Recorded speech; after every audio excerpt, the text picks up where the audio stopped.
Welcome to Thank this thing. This This is too cool. I'm so happy to be at this thing. I'm super excited. We had a good time breaking in the equipment last week, Perfect. I can't And- wait to listen to that. That'll be and good. Hunter and Lizzie are hilarious. I should give you the uncut version. They're Oh, they're please. hysterical. I would love But that. so welcome to, and I don't have a name, so we Okay. just called it the podcast. Welcome I love to it. the podcast. I'm Jeff. I'm Tia. Yes, and Tia Ryder, who Tia Ryder. is a friend of mine from Hi. theater and things. Like I said, you've been quite busy. We had a cast reunion thing last week, and apparently you had a job. I did, and it was an audiobook job for a larger publisher than I've worked with before, so that was really exciting. But it just it was one of those things where I'm like, I have to say yes to this. Do I have time to say yes to this? No, but I have to. Oh yeah, yeah. When one of those comes in, you can't exactly say, "No, I'm sorry, I'm a little bit too busy for you, Mr. Really Big Publisher." I know, yeah. So I am really protective of my weekends and my time off, but every once in a while something will pop up where it's like on a Saturday night, got to be in the booth for a little bit. Okay, so just because you and I know what we're talking about, so Right, So right. what do you do? So I am a voice actor. I specialize in audiobooks, corporate narration, commercials. Oh, you've done corporate stuff. I do. I Yeah, didn't know that. I do a ton. I do mostly audiobooks right now, and then after that, the second most of what I do is corporate. So Yeah. corporate. So is that like training videos? Yeah, or training things? videos or like internal videos or any and things like when you start a new job and you got to go through all of like the HR trainings and there's a voice actor in there. The funny thing about it is most of the time they've brought in like Bob from accounting because Yeah, Bob yeah, has exactly. a really nice voice. But in reality, as great as Bob's voice is, he is not a trained voice actor. And so more and more companies are hiring professionals to do that kind of stuff because it makes such a difference. Oh, like, it makes. anyone I who generally has sat through hate those things. Yeah. Anyone who has sat through those totally understands. Like when you're listening to somebody who may sound so wonderful and has all the best intentions, but isn't trained to do that, it can be tough. So, it's Well, nice. I just started a new job in May or so, and I had to go through all those things. And I mean, I'm imagining it from your perspective. You're like reading the script, talking about how you can't use the ladder until you receive the ladder training, that OSHA and so on. I mean, Yeah. it's got to be hilarious for you. Yeah, it can be. It's funny because that's why, when people hear voice actor, they think, they immediately go to animation, which is true. And that's an area I'm moving into as well, which we Nice. can talk about later if you want. But it still applies to things like corporate because if I get a piece of copy that is about like OSHA standards or something, that's going to be like dry as hell. Sorry, should I say hell? On No, this you podcast? can say whatever. Son of a gonna- bitch! What yeah. are you saying? Damn it! It's going to Let be me just loosen really things up for you. Okay, perfect. Okay. Thank you. I appreciate it. But that copy is going to be really dry. But I have to spend time like going, okay, I am an expert in this. How do I get into that mindset? Going through the script and finding and like taking it apart and understanding where it's coming from and why they wrote it the way that they did. So I'm making sure I can convey what they're wanting me to convey. Like there's a whole thing that goes into it. So it's all acting. It Meanwhile, doesn't matter. yeah, Bob from accounting is like, this is not my job. Why are they asking me to do this? Right. And that's, I mean, seriously, pick up any script and try to make it sound like you're not reading it. It's tough. It It is. takes training for Well, sure. It's fun. So my daughter's 7 now. Yeah, and okay, it's cool. about time for Harry Potter, right? love it. And so I grew up. Not grew up. I mean, when did they come out? The 90s or something? Yeah, we so grew up. Yeah, I grew so, up with that. my wife and I read it. We read it to each other, and then I heard was it Stephen Fry? I think Stephen Fry. Stephen Fry did the British version. Yeah, Jim Dale, right? Jim Dale did the American one, I think. Yeah. But I listened to the Stephen Fry because I'm a big British amazing. fan. I love Britain, Yeah. and he's fantastic. So and good. so here I am. She can read. She's a pretty good reader, but she can't. And so I'm trying to do this for her, and I'm trying to, give voices to things and make it more interesting. And man, it's tough. Yeah. Holy cow! It really is. Now, you just had one come out called It Ain't Over. Yeah, And by Robert you M. posted Kearns. that, and so I picked that up, and it's just a fun, it's just a fun, not highbrow sci-fi. Yeah, Just something yeah. fun to listen to. And you pulled out the different voices, and I'm paying attention to that now. Totally. Because I know you, and because I'm doing this thing for my daughter. And how do you keep track of the voices? I mean, do you have like, okay, yellow is here for this person? I mean, Sure. Totally. That's a great question. Well, first of all, thank you for listening. I really appreciate that. Oh, it was fun. It was a fun one. Good. I'm so glad. I just wrapped up the second book in that series. There's 3. Oh, good. Yeah. There's 3. So I just wrapped up the second, and then I'm starting on the third in a couple weeks. But Robert M. Kearns is the author. He's so fun to work with. But yeah, so that's a great question, because I do. Being in this job, that's probably the question I get the most is about audiobooks. Like, because a lot of people, it's a very appealing thing to a lot of people, which I totally get. And I actually came into voice acting not expecting to do audiobooks. It wasn't really on my radar until one of my coaches was like, I really think you should look into this. And so the first thing I will say is, if you have any interest in doing that, the first thing you should do is go home and pick up a book and read for an hour straight. And then if you're still interested, then start pursuing it, because it can be rough. But as far as characters go, you know, when I first started out, I definitely was a little bit more intense about my prep. I've done about 110 books at this point. So I'm a little looser with it now. But you know, for almost every book I do, I will read the entire thing cover to cover. There are certain books, like nonfiction books, that isn't totally necessary. Like, you can do a little bit more of like, I still read them, but it's a little bit more of like a skim for like names and stuff I need to know how to pronounce. but I'll read the book, and you know, when you read a book, you hear the characters in your head. You know, like, you can hear them. Like, when you read Harry Potter or whatever, you hear the different characters in your head.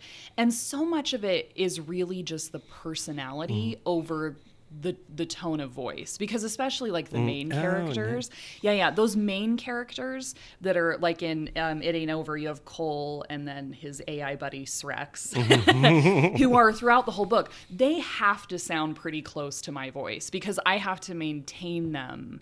You know, for Cole, he's got a little bit of a swagger, so he kind of comes down here and he's got some authority. But I'm not changing a whole lot about the way my voice sounds. I'm more just putting the personality I'm just in. reconnecting the book in my head right now. I'm like, wait a second. Right. Whereas Srex, you know, he's AI, so he has less emotion, and he's going to sound a little bit more like a computer, you know. And but it's still my your voice. Yeah. It's still my voice, but you know the difference between those two.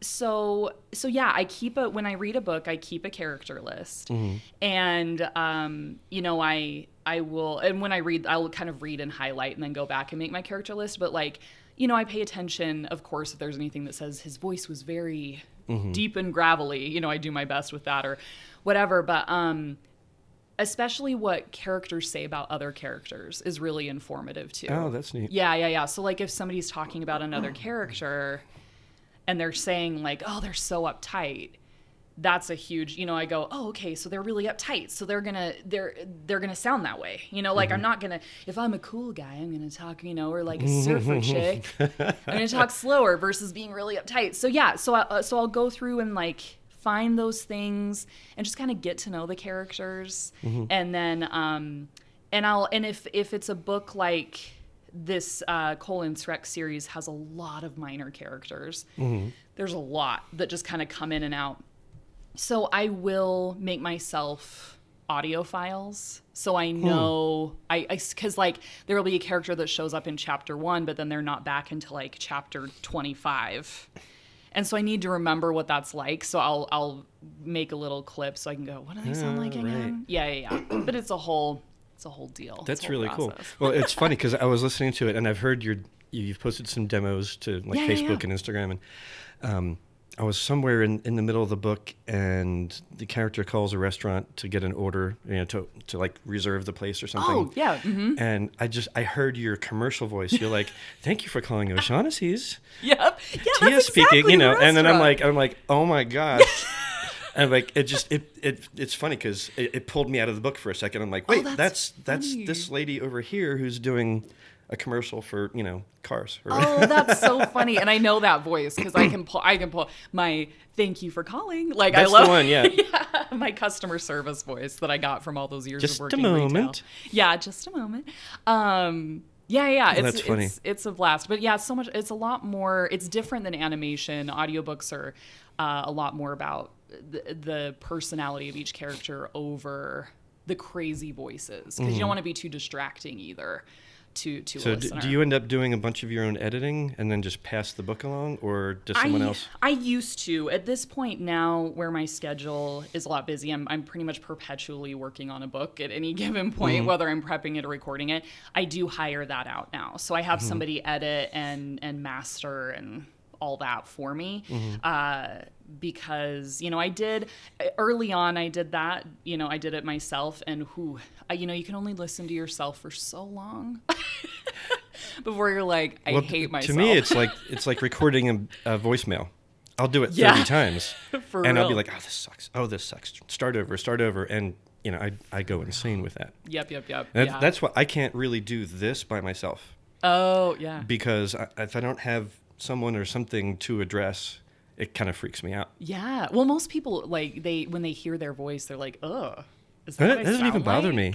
And That's good. I know podcasters that can sit and talk for like an hour and a half. I know a guy who's been doing it for years. Yeah. Every day. Yeah. I'm like, how? There's got to be like a marathon thing where you just hit a wall. It's like, okay, I can just talk about anything, anytime, anywhere to myself. Yeah, you just get used to it. Well, and like we were talking about when we were sitting down getting set up, and I was like, oh, I'm going to wear my cans, my headphones, for people who don't use the term cans. But this freaks people out when they first start doing it because you can hear, like as I'm talking to the microphone, I can hear myself through the headphones. But at this point, I've listened to so many hours of my voice and heard myself for so many hours through headphones. What I hear when I talk is what I hear in a recording. But for most people, there's a huge disconnect of like, is that what I sound like? So it's kind of a weird sensation to. There's got to be something to get used to too. Yeah. I'd need it because otherwise I don't know if I'm over here or. Right. Yeah. Right. Yeah. So I can keep my volumes normal and So not shout. A couple hundred. How many did you say you've done? I think I'm at about 100. 110 How long have you been? right now. So I started into voiceover. I kind of made the decision that I wanted to investigate it about 5 years ago.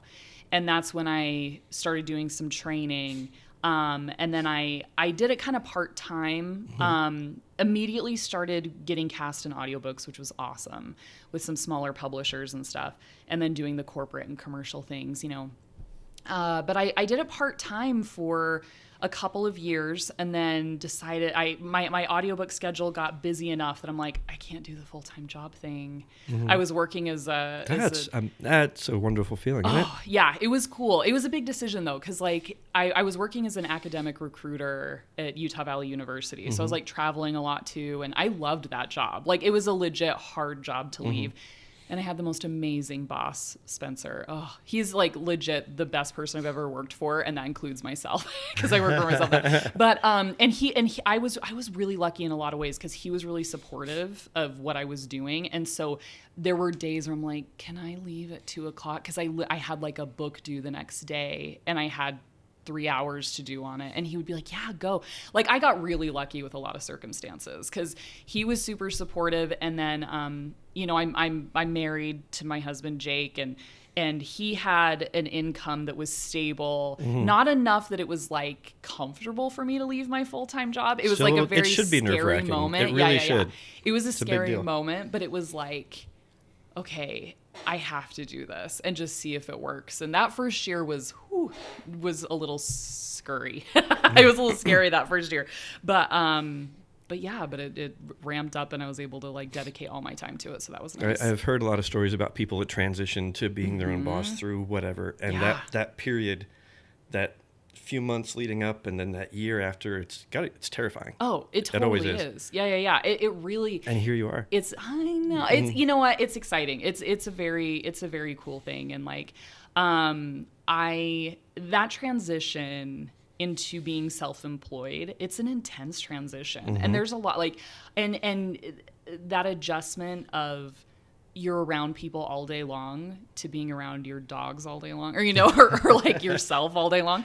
And it's like I remember being like, "What's wrong with me?" I'm like, "I think I'm kind of depressed." Like like Oh that, yeah, that no first 6 human months. interaction. And Yeah. your dogs are cute, but they don't Right. talk back. No, I talk for them. So I think they're talking back to me. You and Sven. Yeah, right. Exactly. Dachshunds are better. Is that what, I forget what you have? Yeah, I have Chihuahuas, Oh, and Chihuahuas, I will fully admit that I have sung a version of puppies are better than humans, and whatever. But yeah, it's a really weird transition, and now it's an interesting moment too because now Jake works from home too, as of about 6 months ago. So we both work from home, and that's been an adjustment in and of itself too. So yeah, there's Man, I used to be able to get away from this guy. I know. People Sorry, will Jake.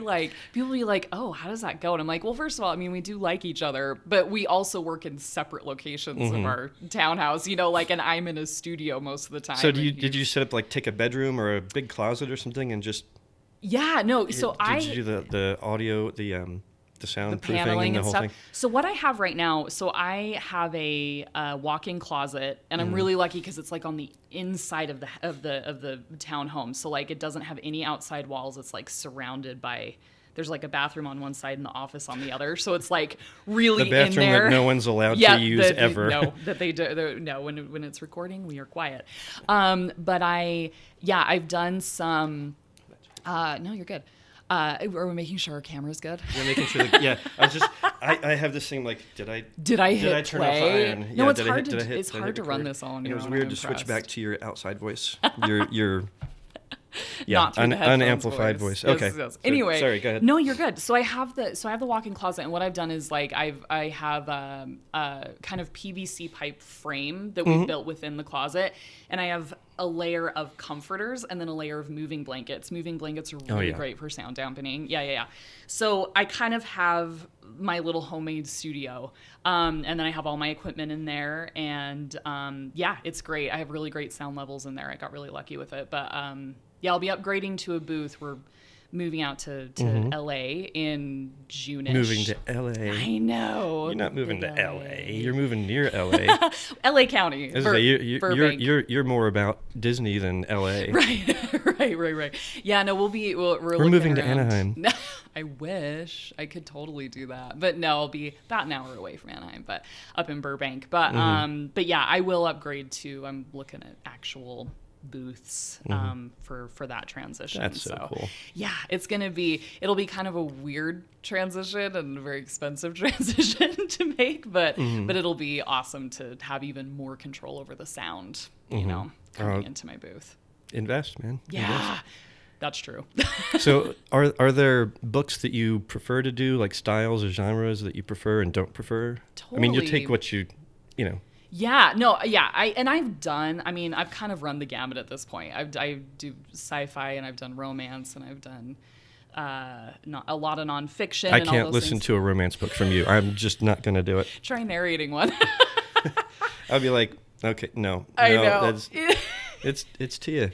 I know, it's funny. I haven't talked to anybody who knows me who has listened to one of my romance ones. There's a couple that I've done recently. Well, I should listen to one and give you feedback. You then. should. Okay. There we go. Yeah. The one I'll have my wife let you know how. if yeah. anyone's super into romance, I've done a couple by an author, Heather Novak. She's so great, and I love her books, and they're so snarky and funny and very modern, because like some romance books get a little bit dated at times, and so they're really, really great. But anyway, a recommendation for those who love the genre.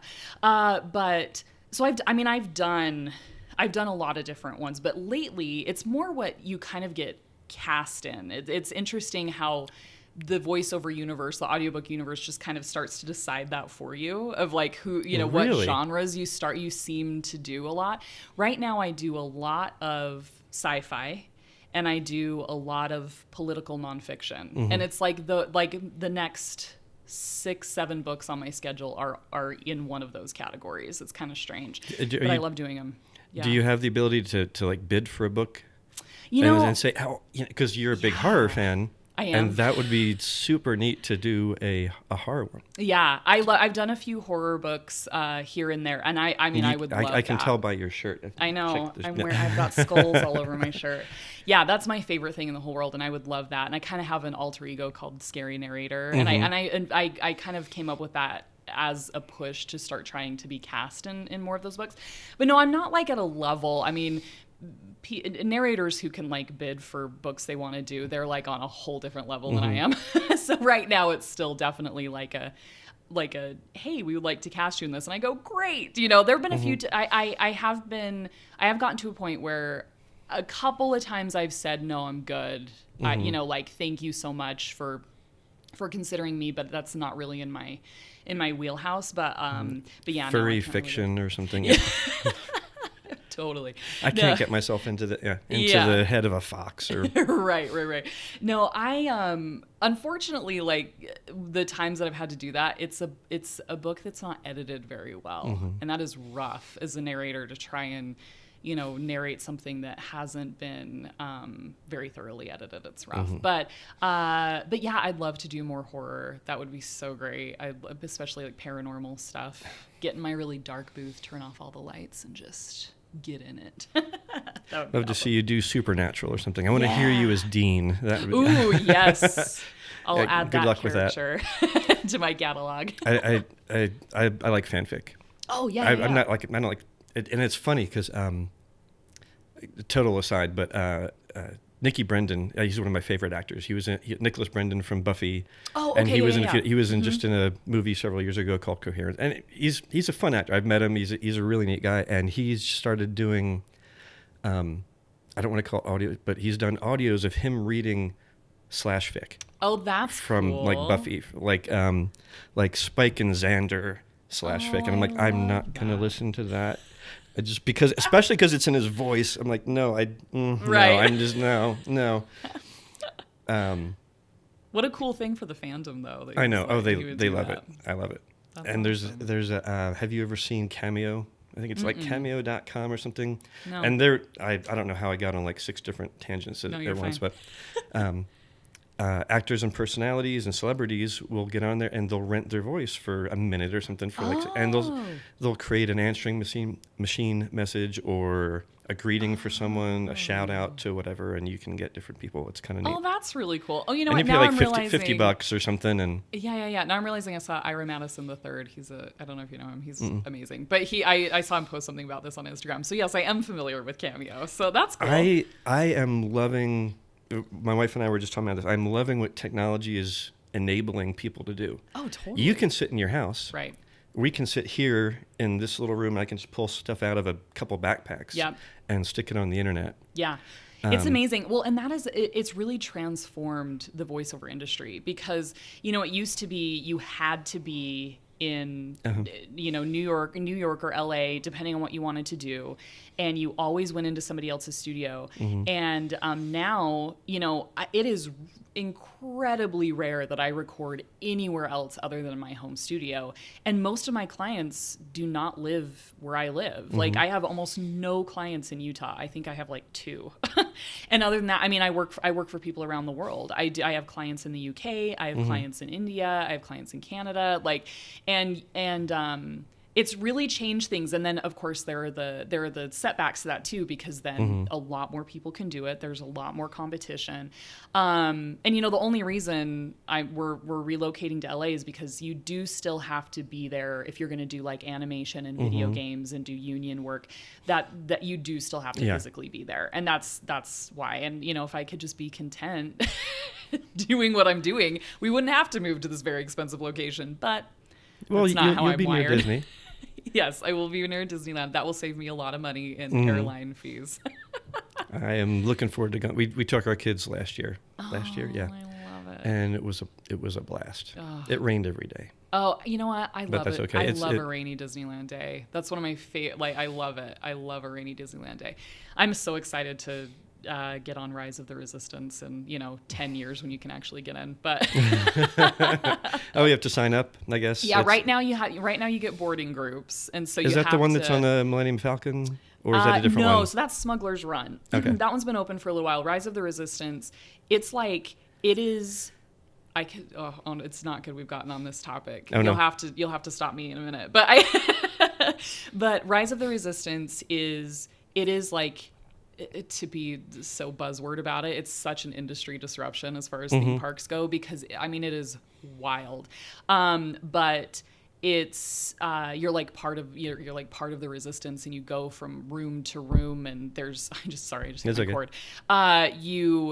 It's like immersive, and then the cast members are acting, and you've got like it's just incredibly immersive. It's amazing. But yeah, right now you have to do boarding groups. So like when the park opens at 8:00, you can get on the app and reserve a boarding group, and they're gone in 2 minutes. And you may be there at 8:00 and like pushing the button, but you can't get on until 10:00 that night. Like it just is, it's so crazy right now. And it'll be that way for a while. So I'm like, okay, it's fine that we'll move out there this summer, and then maybe you'll be able to get on it. The universe is a big place. Things happen. Correct. You're like, hey, look, here's a pass to get in the park early or something. Right? Yeah, something will happen. Well, I'm excited for you guys. That's going to be such a blast. Yeah, it's good. It'll be. We've both lived in Utah within the same like 30-mile radius our entire lives, and so this will be, to move to Burbank is going to be quite the adjustment. And no matter how many times I think like, oh, I'll be fine, I'm in California all the time, I go out there for work stuff and I still remind myself like I am a Utah girl from Provo through and through. And so it'll be quite the adjustment, but I'm really looking forward to it and diving into the animation world. So. What kind of animation are you thinking? So I mean, of course I'd love to do I really love this whole kind of Netflix movement of these, adult animation shows like Big Mouth and it's not Netflix, but like Bob's Burgers and, BoJack Horseman and things like that. I think it is such a cool movement in the world of animation, but of course I'd love to work for Disney. Oh, yeah. I mean, that would be if you do that, amazing. I will come out and you'll have to get me a pass to come and watch you act, because Done. I love doing that.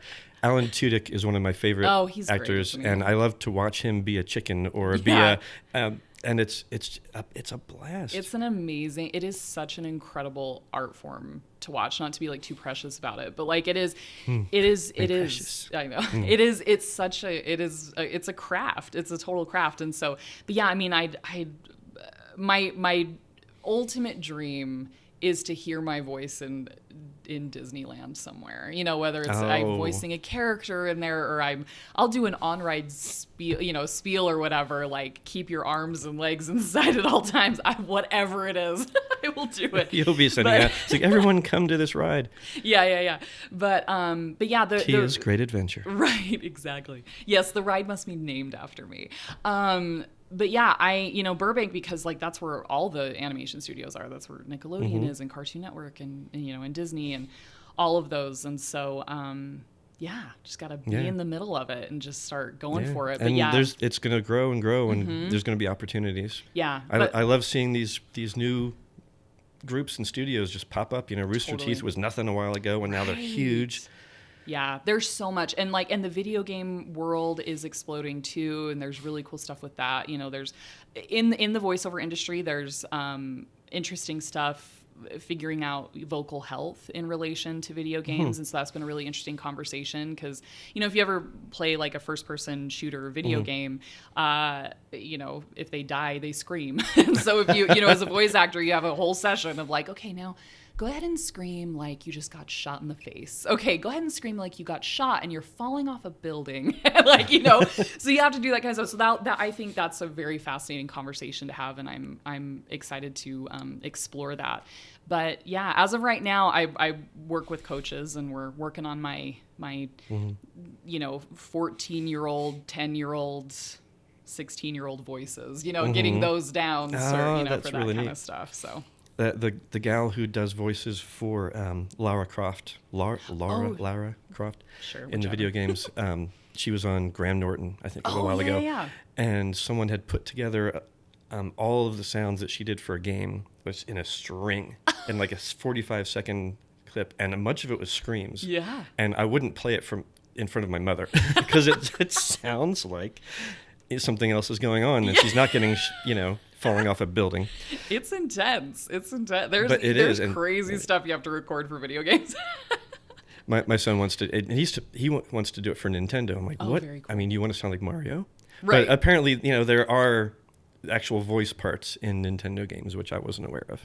Oh yeah. So there's actual, totally. there's paragraphs Yeah. that need to be said. Oh, Yeah. okay, I didn't know that. I know, it's crazy. Yeah, people, I get it when people find out I'm a voice actor. They're like, so like, what kind of stuff do you do? And I'm like, just start noticing. When you're just going through your life on a daily basis, you hear voice. I don't think there's a day that goes by that you don't hear a voiceover. Whether it could be just on your phone, like where if you're in an app. There's a voiceover. If you're in an elevator, there might be a voiceover. Like there's just it is everywhere. It's amazing. How I many love elevator opportunities. voices. Oh yeah, they're great. Forget where I was, but one of them I was in, and only coming up to the first floor. It was first floor, but it wasn't that. It was like first floor. Oh no! And I was like, I think this elevator is coming on to me, and I'm really kind of freaked out by that. We're just friends, elevator. Yeah, I know. So on the book side of things, there was another one that Sorry, you did just that swallowed right into the well, it's microphone. well, My I apologies. learned last week not to take the cap on and off. In front Oh of the yeah, mic, yeah, totally. But we had a whole conversation on, was it ASMR? Oh, yeah, or whatever it is. Yep, It's like, that's the thing. I can do a little water swallowing ASMR. Anyway.